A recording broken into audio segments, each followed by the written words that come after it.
ভাই উঠবেন না?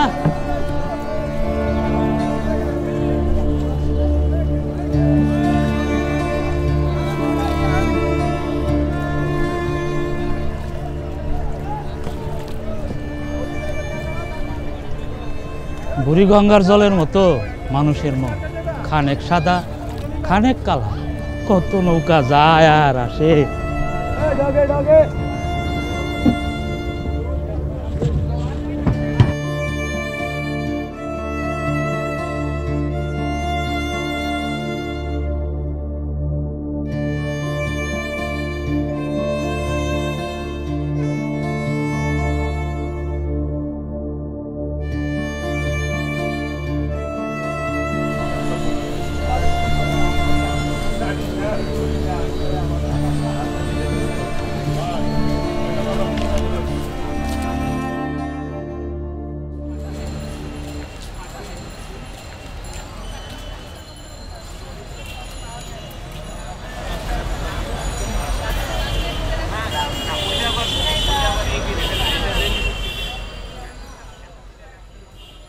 আচ্ছা, নারীবাদ কি? স্যার জ্ঞানের কথা রাখেন, এ তো মক্কেল। আরে ইমাম খাড়ায় আছো কে? বসো। সেই যে ফুপির জমি খায়া ফেললা, তারপরে তো এই পাড়ায় তোমার দেখাই গেল না। হ্যাঁ, কাজের সময় তুলা পাই আর সিমির কালেই আমরা। তা কি মতলব করে আসলা ইমাম, বলো? অবশ্য আমি হজ করে আসছি, এখন আর আমি ছল চাতুরি মামলা লড়ি না। স্যার, আমার নানা একখানি জমি রাইখে গেছে, আমার মামা সেটা বুঝাই দিতেছে না, আর মা জীবিত থাকতে তো জমিতে হাতই দিতে দিল না। দুইটা জিনিস আছে, উচ্চারণে একই হলেও পার্থক্য কিন্তু মেলা। জিনিস দুটা কি জানেন? একটা বজ্রপাত আর একটা বীর্যপাত। এখন আপনারটা কোন ফর্মে ফেলবেন আপনার উপরে ছেড়ে দিলাম। আল্লাহর আইন অনুযায়ী মার জমির অংশীদার কিন্তু আমি। আমরা মুসলমানরা ধর্মটারে দুই জায়গাটা মান্য করি। এক হচ্ছিল 4টে বিয়ে করা সুন্নত, আর 2, ভাইয়ের যদি কোনো পুত্র সন্তান না থাকে তাহলে সেই সম্পত্তির অংশীদার কেমনে হওয়া যায়। আমরা সবাই কায়দা করে বাঁচি, সবাই ব্যবসায়ী। স্যার, শরীয়তের আইনে কি কোনো ফাঁক ফোকর নাই? একটু দফা রফা করে দেন। তোমার ফুপুও তো তোমাকে জমির অংশীদার আছিল, তাই না? জায়গা, চলো বাইরে যাই, চা খাই, একটু পরে আমার শুনানি আছে। চলো আসো।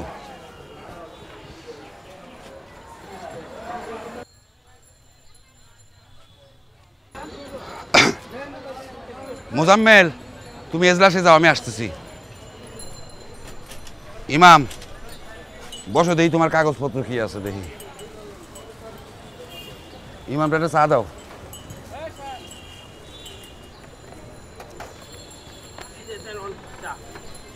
জানো জানো ইমাম, এটা তো হেবা করে দিছে, হেবা করে দিছে, এটা তো আর কিছু করা যাবে না। এটা নিয়ে তুমি বাড়ি যাও, কিচ্ছু করা যাবে না, এটা এটা রাখো। আর তুমি চা সিগারেট চা বিস্কিট টিস্কিট কিছু খেলে খাও। আমি যাই, আমার একটু কোর্টে কাজ আছে, জায়গা। হ্যাঁ, হাজি সাহেব আসসালামু আলাইকুম। দের কুত্তা সর।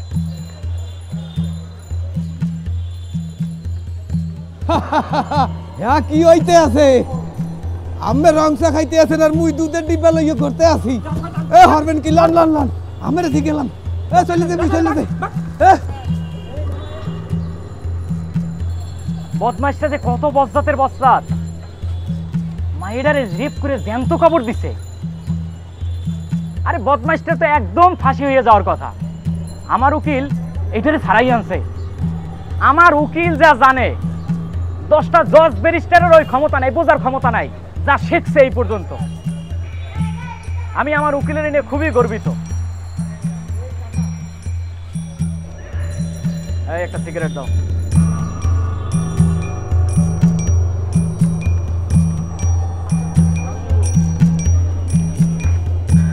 আরে কি ব্যাপার ভাই? এই যে দলিল আছে। আরে চোর শেষর নেই তো আমার কাজ কারবার। অবশ্য আপনার ফেসটা চোরের মতো না, কিন্তু আবার শেষরও বলা যায় না, মধ্যবন্ধী। বসেন বসেন বসেন।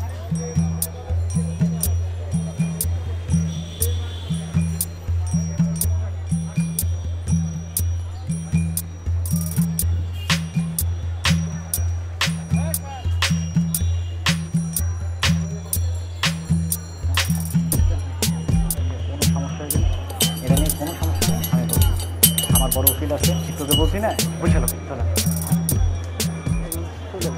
এই দোকানদার ভাই, এই সিগারেটের বিলটা রাখেন আর চায়ের বিলটা, ইমাম ভাই চায়ের বিলটা আর সিগারেটের বিলটা দিয়ে দেন, আর 2টা লাল ব্যঞ্জনের দামটা আপনি রাখেন, পরে আবার খাইয়ে যাবো। আপনি এই বিলটা মিঠান, হ্যাঁ বিলটা মিঠান।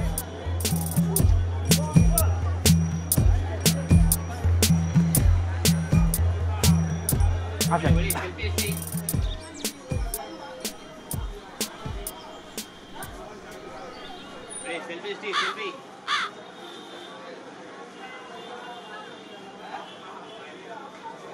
আরে এটা কোনো ব্যাপার, আপনি ঢুকেন মিয়া ঢুকেন।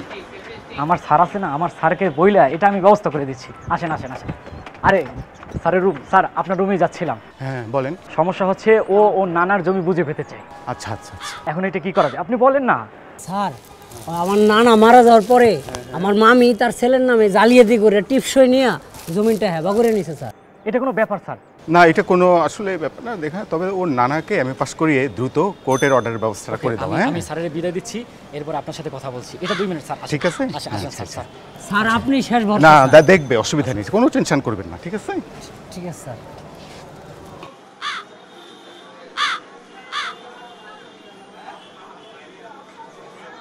ভাই আসেন, বিষয়টা একদমই সোজা, কোনো সমস্যা নাই। আপনার এই জমি আপনি 8 দিনের মধ্যে বুঝতে পাবেন। আসেন চলেন আমরা অন্য জায়গায় যাই, একটা কাজ করি। আসেন।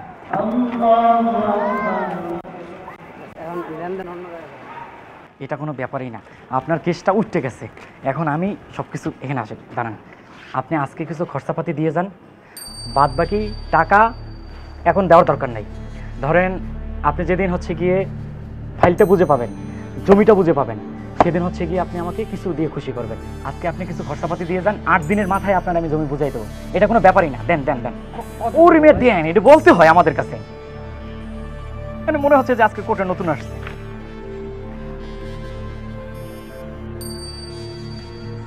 এই মিয়া কত দিলেন? আরে 2000। এইসব কেস 20,000-এর নিচে নেই না। আপনি মিয়া 20,000 মিলেই দেন। না 20,000 না, 20,000 দরকার নাই। আপনি আমারে এই 10,000 টাকা দেন। এইটা হলো উকিলের টাকা। ভাই গরু বিক্রির টাকা। আপনি 10,000 টাকা দেন। আপনার কেস আমি 8 দিনের মাথায় উঠাবো এবং 8 দিনের মাথায় আপনার জমি বুঝাই দেবো। এটা নিয়ে আপনি কোনো টেনশন করেন না। দেন দেন দেন দেন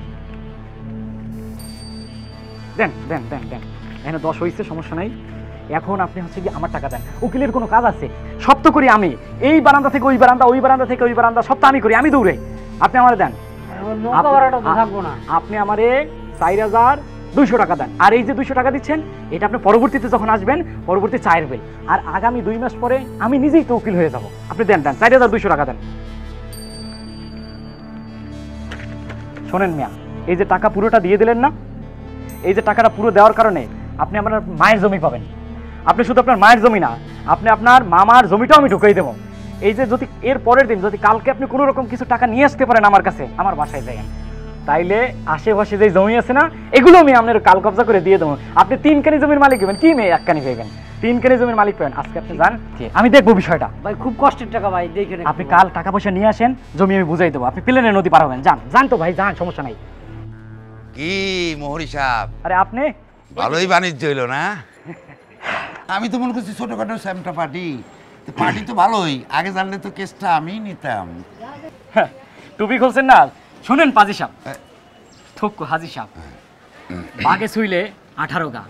পুলিশ, উকিল আর আমার মতো মহরি যদি ছয় 18 গা কেন, 48 গায়ে শেষ হবে না। তা তো বটেই। শুনেন, আমার ছেলে, ছেলের পরে ছেলে উকিল হবে, ওর 14 গোষ্ঠী জিন্দিগি তো এই জমি বুঝে পেবে না। তা জানি। শুনেন, মাঝখান দিয়ে লাভ কে হলো? মাঝখান দিয়ে টাকা পেলাম আমি, আমার উকিল টাকা কোর্ট পাবে। শোনেন, এটাকে মশাই সদকায়ে জারিয়াও বলতে পারেন। বটে বটে, যা জীবনে শেষ হওয়ার নয়, বটে চলতেই বটে। থাকবে, চলতেই থাকে। তাহলে আসি। আসেন। আচ্ছা শুনেন, আর একটা বিষয়, এক বাঙালি আর এক বাঙালিকে একমাত্র নামাজের জায়গা ছাড়া সামনে আগাতে দেয় না। বটে। হ্যাঁ হ্যাঁ ঠিক আছে, আপনি যান যান। সালাম আলাইকুম। ওয়ালাইকুম আসসালাম।